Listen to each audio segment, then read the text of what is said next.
Hey there, everybody. Welcome to another episode of Standing Ground Studio. This is Scott. And today I started this video off with a couple of insights about the timing of the Chilcot report and Bush's little dance party the other night at the Dallas Officer Memorial. But as I put it together, something was missing, and I was just going to go ahead and leave it sort of open-ended, like I needed another development.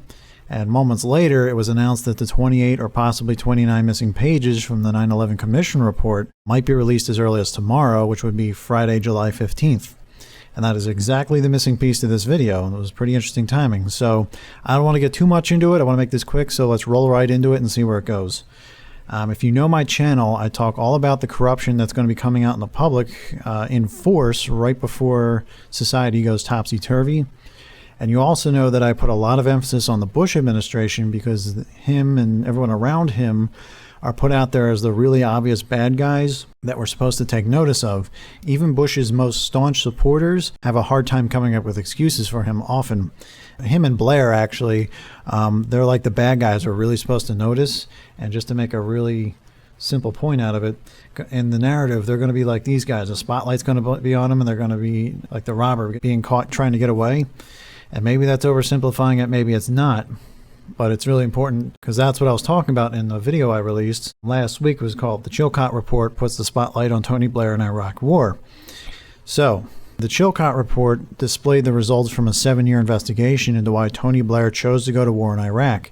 And it's not a direct indictment of his actions, but it is considered by the media as damning evidence against Blair. And that's the narrative taking a step forward. And this, of course, opens the door to more inquiries about Bush, like people have been demanding for over a decade now. And out of that whole video, I really wanted you, if nothing else, I really wanted you to notice one giant takeaway. And that is, first off, that they're billing the Iraq war and the wars in the Middle East as Bush and Blair's brainchild. It was them that did it. That's the tone they're sending out there. And I'll just play a tiny little bit right here.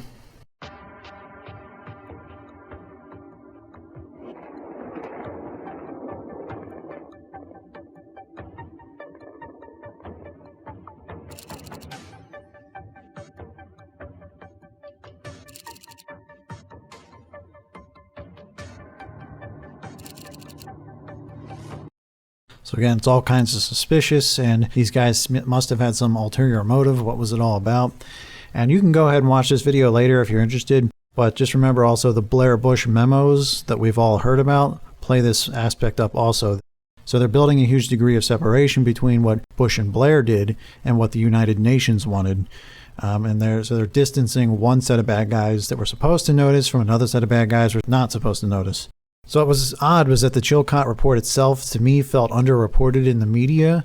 I guess because everyone was focused on Hillary's emails at the time. And for me, by the time I posted this video right here on the screen, a lot of shootings started up, and it culminated in the sniper shootings in Dallas. So understandably, this video right here didn't get many views, and that happens. But then guess who puts the spotlight on himself at the memorial for the slain Dallas officers? And you've seen plenty of videos on this, and here in YouTube land, everyone posted about it, and they're all speculating on it. And I've seen a couple of channels cover it, saying how it really stands out of place as just inappropriate as the narrative, like they're almost laughing at us and how fake this feels. And I completely agree with them, and that it just felt off, and it was especially in how Bush handled himself. And for me, it was more about the timing with how I just said we're supposed to be paying attention to this guy. The Dallas shootings took our attention away from the Chilcot report, and then this guy shows up at the Dallas Memorial. And for me, what this guy at Young Turks says, he says perfectly how I feel this is supposed to advance the narrative. Let me remind you, that was for slain police officers in Dallas. 5 police officers killed.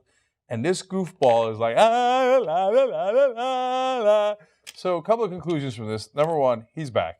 Okay. That's the George W. Bush we know and don't quite love. Remember the bongos? Yeah. Okay, so again, he's back, and that's kind of the point. Whatever your viewpoint is, everyone's focused on how they feel about him or how they feel about the narrative. What's really important is he's back in the spotlight. And this right here is the part where I was going to talk about the lack of coverage in the media and regarding this incident, which is a little odd. I was going to leave it sort of open-ended, thinking that there needed to be some developments in the near future. And like 1 hour later, news about the 28 missing pages comes out. Okay, so What they're doing right now is they just kind of quickly announce that it's going to happen. They're going to release it as early as tomorrow. It's not a given. Very slight redactions. It might be 29 pages, not 28 pages. Small stuff. And as for whether it's going to be, is it going to be the big truth bomb that sets everything off? No. Is it going to be totally useless and just a limited hangout? No. Former Senator Bob Graham says it perfectly. It is going to increase the questioning of the Saudis' role supporting the hijackers, Graham told CNN. I think of this almost as the 28 pages are sort of the cork in the wine bottle. And once it's out, hopefully the rest of the wine itself will start to pour out. And that's going to happen over the coming months. And of course, it's not going to be just truth coming out. It's going to be all kinds of speculation. One side saying this isn't true, another side saying it is true. The Saudis coming in, Obama coming in, and it's going to meld itself with all the other issues going on. And I'll just jump over here. So the articles that are out so far, they're kind of replaying what we already went over in the spring when the Saudis did that big threat. And this article on NBC News covers it well enough. And I'm just going to jump down to the last two paragraphs and give you just a taste of that left-right paradigm that, people saying that it doesn't mean anything and other people saying it is. So last two paragraphs. Senior officials who have read the 28 pages describe the case as weak. Just because Saudi citizens helped the Saudi hijackers in the U.S. doesn't mean they knew about the operation, they said, and the pages contain inaccuracies that were later debunked, but the public reading them wouldn't know that. But Graham, a leader of the Congressional Inquiry and longtime chairman of the Senate Intelligence Committee, has said he sees, quote, a direct line between some of the terrorists who carried out September 11th attacks and the government of Saudi Arabia. And as he said somebody has said in other articles, there's way better research out there that could actually settle this case or bring a case to court. And this is kind of like knocking on the door of that other research that's happened in the last 15 years. So it's going to be ongoing.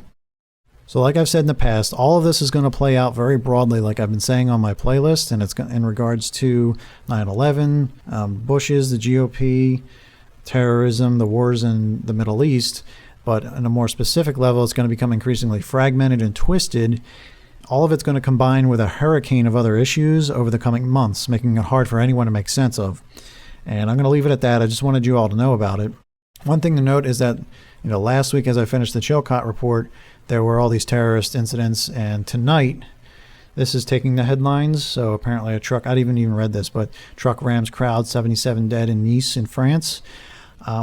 Yeah, the timing's interesting, but really I just want to point out also that as we go forward, the days are going to be getting darker and more confusing, and everyone's going to be becoming very emotional. So prayers need to go out to anyone who is harmed in any way. I'll be praying tonight for them, and we need to stay vigilant and be careful what we say out in the public. So thank you for watching. We're going to see where this goes in the near future. Stay strong, stay faithful. God bless. Thank you for watching.